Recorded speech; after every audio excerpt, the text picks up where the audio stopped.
in a negotiation, so you're working in negotiation, a man wants to come in and basically say, I can solve the problem. I've done it before. We're going to make this much money. You won't have to worry about it. This is what I'll do. And this is what I'm asking. And my share will be this. Your share will be that. Boom. I'm listening to this guy going, he's going to make me a ton of money. This is going to be the best deal in the world for everybody. I'm loving it. Okay. But a woman, she could be going, well, wait a second. What about me? You don't even know what my problems are. You don't even know what my challenges are. You act like you can solve everything, but you haven't even heard me. And so let me give you an example of a big negotiation where I lost several $1,000,000 because I left it to somebody else to do the negotiation instead of me. So I invested into a company like Google in the early stages. They had a software from University of California that was a search engine. And it was actually at the time, in my opinion, better than Google. And, Google was not yet big. And it was a search engine. This is long before we had these lots of computers. And so it was a woman. She's a professor at UCLA. That was her expertise. And she had developed this great search engine.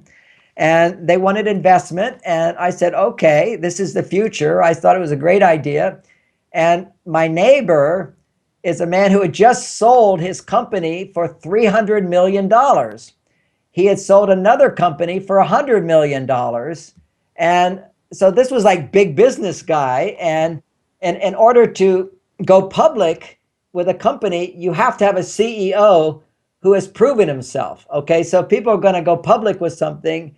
The CEO of the company has to be somebody who's proven his worth.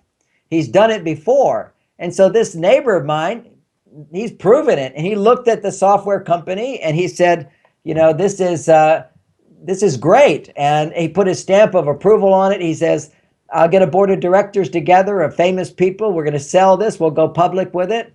And so I sent him down there and he negotiated with her, but it was a woman.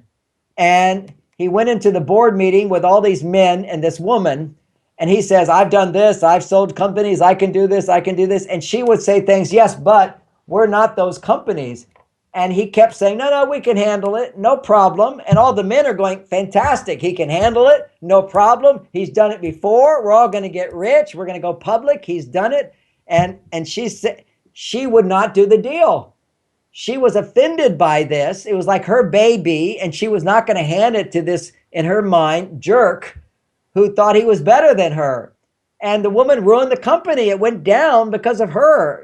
She just ruined it. I lost a ton of money in it. And eventually somebody else got it and sold it to Microsoft. And then they made money, but I was already out of the picture. And all because this guy was a master negotiator with men, but not with women. And all he had to do is just take time for her to express all of her concerns and all of her disappointments and all of her doubts. And what about this? And will you do that? He wouldn't listen to it. He was just so macho. Man, we'll get it done. Don't worry, ma'am, I'll handle it. And she just was not going to have it and ended up sabotaging the whole thing. So I really realized, boy, this is important in negotiations, is that you have to understand that women need to have their emotional needs met. They need to be seen. They need to be heard. They need to feel their ideas are appreciated. They need to feel that their struggles and their doubts have validity. And it's such a subtle thing how men unknowingly invalidate women.